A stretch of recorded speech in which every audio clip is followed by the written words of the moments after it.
Welcome back, nerds. You asked, we answered. You wanted to hear the top 10 best, most ruthless street-level villains. This was very hard because for every superhero, there's at least 100 villains, so let me know if you agree with our choices. 10. Crossbones Brock Rumlow. He's a Red Skull fanatic and ally, and though that does say enough about him, I will keep going. According to New Avengers Most Wanted files, Captain America regards Crossbones as one of his most dangerous villains, which MCU fans would probably never guess considering how little he is utilized there. He played a major hand in the elimination of Captain America and brainwashing of Sharon Carter, and just generally doesn't know when to quit. 9. The Hood. The Hood fights everyone, truly, but most notably, he made his MCU debut in 2025's Ironheart series. He started out as a petty criminal, but graduated to a real threat after he happened to eliminate a demon and then stole their cloak and boots. The boots granted him the ability to walk on air and the cloak invisibility. He worked for Dormammu at one point, and during that time used the demon's powers to resurrect a bunch of villains and then use them to try and defeat the Punisher. Another time, he was bonded to the spirit of vengeance. Another time, he started his own criminal group. He's done many things, and it's nice to see him join the MCU, especially because it meant Mephisto also got to join with him. 8. Mystique. She's on the list because she's iconic and has caused so many problems for so many streets around the world, but she is high up because some would argue she's not a street-level villain all the time, and she's had a change of heart and is more like anti-hero now depending on what you read. Though she has seemingly turned over a new leaf in more modern interpretations of the character, that does not erase the decades of chaos that she has caused with her shape-shifting abilities and general knack for getting into trouble. I paid a quick visit to her villains wiki page and wrote down just a handful of her criminal activities. We got destruction of property, theft, war crimes, vandalism, fraud, conspiracy, grand larceny, and that is just the ones I can say without being demonetized. 7. Typhoid Mary. She has an alter ego. She is either Innocent Mary or Typhoid Mary, the violent enforcer of Kingpin and also responsible for throwing Daredevil off a bridge that one time. She also messed with Daredevil's mind before that because she made him like her as Mary and then would turn around and terrorize him as Typhoid Mary, leading to that bridge incident. She went on to marry Kingpin, and I think they are still going strong. 6. Bushman. Raoul is the reason that Moon Knight became Moon Knight. The pair worked together, disagreed, everything went wrong, and Raoul mortally wounded Mark Spector, leaving him to perish, which, as you know, led to Moon Knight encountering Khonshu and becoming his avatar. Raoul is also just a freak. He outfitted his mouth with steel teeth to scare his enemies as much as he uses them to, well, latch and rip. Mind you, he's good with almost every type of weapon, so he does not need to be doing all that with his teeth. 5. Marvel's Purple Man. The Purple Man can control minds thanks to an accident involving experimental nerve gas. Unless you have like really strong willpower, then you're safe, but most people can't stop him, not even Jessica Jones. Purple Man kept her under his control for months and made her do some really horrible things that left her so traumatized, she gave up being a superhero. He could easily graduate from street level to a world-class threat if he wanted to, but he seems pretty comfortable just like robbing banks and being a menace to anyone within like a mile radius. 4. Kraven the Hunter. Here's the thing with Kraven.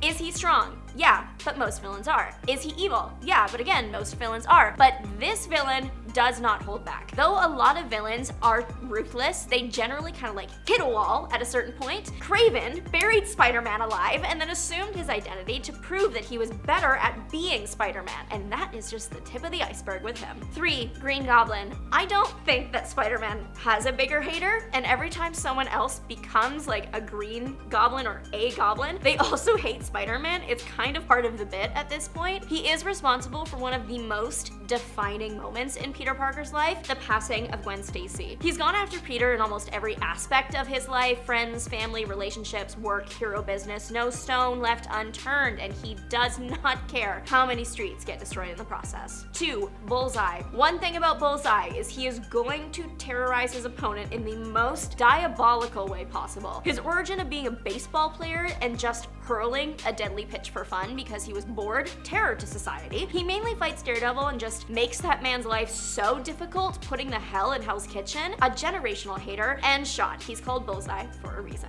Number 1, the Kingpin of crime. No one's doing ruthless or even just crime like Wilson Fisk. He practically rules the New York criminal underground and holds back never. He has fought almost every New York superhero at some point, but his main adversaries are Spider-Man and Daredevil. The thing that makes him so terrifying is he doesn't just have the physical power, like yeah, he can clap his hands and crush a noggin of course, but he is also politically powerful, financially powerful, and has connections to other major villains. He earned the title Kingpin and will not let anyone take it from him. But what do you think? Let us know in the comment section. Thank you so much for watching. Look out for the DC version of this video coming soon. Don't forget to like and subscribe. Bye, nerds!